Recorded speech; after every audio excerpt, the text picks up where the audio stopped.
Look me in the face, tell me that you love me, even if it's fake. 안녕하십니까?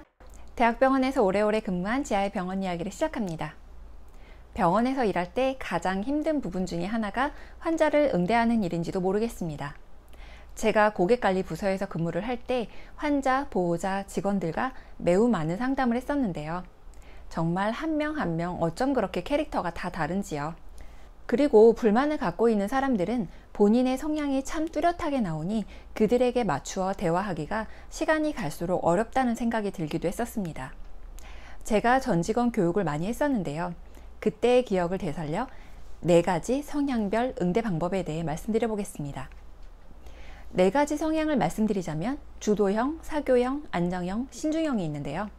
미국 콜롬비아 대학의 심리학 교수인 말스턴 박사가 인간의 행동 패턴을 4가지 유형으로 제시했는데 이것이 DISC 유형이라고 하죠. 어찌 보면 다들 알고 계시는 혈액형별 성향과 비슷할지도 모르겠습니다. 저는 증명된 결과로 이야기하는 DISC로 말씀드려 볼게요. 이것은 환자에게 국한된 것이 아니라 우리 모두의 성향이 될 수도 있으니 재미로 봐주셔도 좋을 것 같습니다. 여러분이 로또에 당첨이 된다면 어떨 것 같은지 상상을 한번 해보세요. 자, 그럼 이 중에 본인이 어디에 해당하는지 생각해 보세요. 주도형인 분들은 인생 뭐 있어? 스포츠카를 한 대 질르러 달려가죠. 그리고 그 돈으로 사업을 해야겠다고 구상을 합니다. 사교형은 정말 여러가지 기분 좋은 상상을 하다가 옷 사러 가고 스스로 예뻐지고 멋있어지려고 돈을 아끼지 않을 겁니다. 주변 사람에게 로또 맞았다고 온 동네방네 소문내고 파티를 열면서 다 퍼주죠. 안정형은 우선 가족에게 나눠줄 생각을 합니다. 그리고 기부도 하죠. 나머지 돈은 안정자산으로 은행에 묶어놓겠죠. 그리고 알콩달콩 잘 살아갑니다. 신중형은 로또 맞았다고 얘기하지 않아요. 돈이 얼마인지 정확하게 센 후 부동산을 보러 다닙니다. 일부는 펀드에 넣어 놓고요. 분산 투자를 해서 앞으로 일생 동안 그 돈을 어떻게 써야 할지 계획을 세우죠. 자, 여러분은 위 내용을 보면서 어떤 것을 선택하셨나요? 그럼 바로 현실 분석으로 가보겠습니다.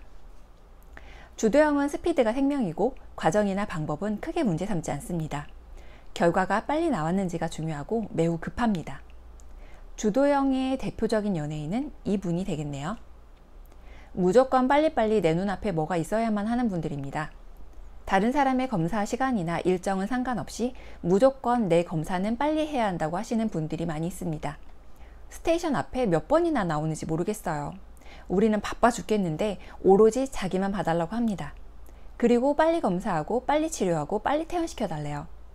안 되면 원장 나오라고 소리칩니다. 그런 분들에게 어떻게 해야 하냐고요? 사실 검사나 시술 스케줄은 조정하기 어렵습니다. 이미 예약된 분들은 뒤로 제끼고 해드릴 수 없는 거지요. 어쩌면 이분들은 이러한 태도를 원하는지도 모르겠습니다. 본인이 위에 있다고 생각해야 만족하는 분들이 상당히 많이 있거든요. 그럼 전 이렇게 합니다. 제가 검사실에 연락해보고 최대한 빨리 해드릴게요 라고요. 사실 안 되는 경우도 많아요. 그렇지만 그분들이 듣고 싶어 하는 말은 하나이기 때문에 원하는 말을 들려주는 거죠. 안 그러면 한 듀티 내내 시달려야 할지도 모르니까요. 2번째, 사교형. 사교형은 참 낙천적인 분들이 많습니다. 기분 변화도 다양하지요. 많은 연예인들이 사교형이에요. 자신을 잘 가꾸고 보여지는 것에 민감하고 어디서나 누구와도 잘 어울릴 수 있는 분들입니다. 연예인으로 보자면 이분이 대표적일 것 같아요. 예쁘다면 예쁘다고 칭찬해주고 무언가 갖고 있는 아이템이나 어떤 모습이든 칭찬해주는 겁니다. 그럼 간호사들에게 적극 협조하실 거예요. 사교형인 분들은 검사 일정에도 크게 개의치 않고요. 친근하게 대해주고 라포를 잘 쌓는다면 뭐든 오케이. 주의할 것은 검사나 시술하는 날에도 예쁘게 화장하고 손톱 발톱 곱게 칠하고 있을지도 모르니 그건 미리 안 된다고 설명해 주셔야 돼요. 3번째, 안정형. 가정에 충실하고 가족을 위해 헌신하는 분들이 많습니다. 가족이 아프면 자기가 아픈 것처럼 슬퍼하고 인내하는 분들이죠.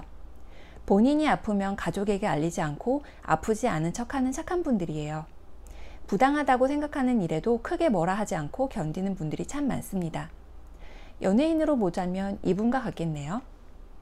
이분들은 미리 챙겨줘야 해요. 안 그러면 갑자기 큰일이 터질 수도 있어요. 주사 놓은 손이 아픈데도 꾹꾹 참고 있다가 곰손 만들어 오기 십상이죠. 이러면 간호사들이 전전긍긍하죠. 혹시라도 환자에게 문제가 생길까 봐서요.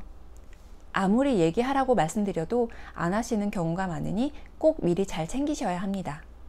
이분들도 사람인지라 열받는 일을 차곡차곡 쌓아놓다가 팡 터지면 걷잡기 힘들어집니다. 네 번째, 신중형. 이분들은 무서운 분들이에요. 앞뒤가 맞아야 하고요. 계획대로 해야 하고요.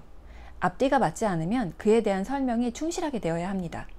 우리가 잘 알고 있는 이분이야말로 신중형이란 생각이 듭니다. 검사나 시술 전후의 설명은 필수고요. 예약 시간을 어기면 정말 힘들어집니다. 집요하게 묻고 또 묻거든요. 영혼이 탈탈 털릴 수도 있어요. 이분들에게는 절대 신규 직원이 응대하면 안 되고요. 비슷한 성향을 가진 분이 응대해야 합니다. 만약에 사교형인 간호사가 신중형 환자를 응대하려고 했다가는 그분의 화를 최고치로 끌어올릴 수도 있습니다. 그러면 불만센터로 직행하는 거죠.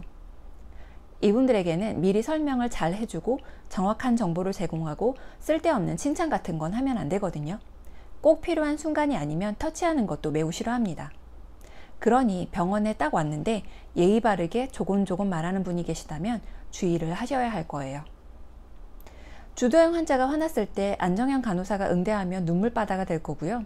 신중형 환자가 화났을 때 사교형이 응대하면 고객센터 난리 납니다.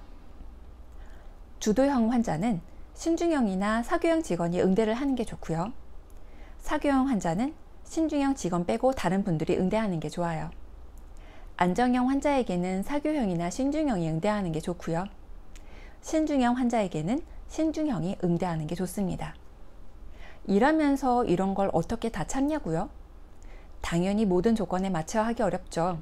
그러나 어떤 사람이 어떤 성향인지는 알아두는 것이 좋을 것 같습니다. 일반적인 상황이 아닌 특수한 상황, 화를 내는 환자나 딴지를 거는 환자가 문제잖아요. 그럴 때에는 효과적인 응대를 해야 빨리 해결되고 업무에도 지장이 없을 것이기 때문에 성향에 맞게 응대를 하는 것도 필요합니다. 사람은 다 다르니까요. 틀리다고 단정짓고 서로 화내기보다는 나와 다르기 때문에 어떻게 해야 할지 판단을 빨리 하는 것이 원활한 직장 생활을 하는 팁이 될 수도 있을 것 같습니다. 우리는 어쩔 수 없는 을신세가 아니겠어요? 물론 모든 사람이 을인 순간도 있겠죠. 제가 자주 외치는 이 또한 지나가리라. 그래도 우리는 계속 해나가야 하니 모두 힘냅시다. 아자아자 파이팅! 그럼 이만 들어가 보겠습니다. 아렌지아TV 오늘 하루도 무사히!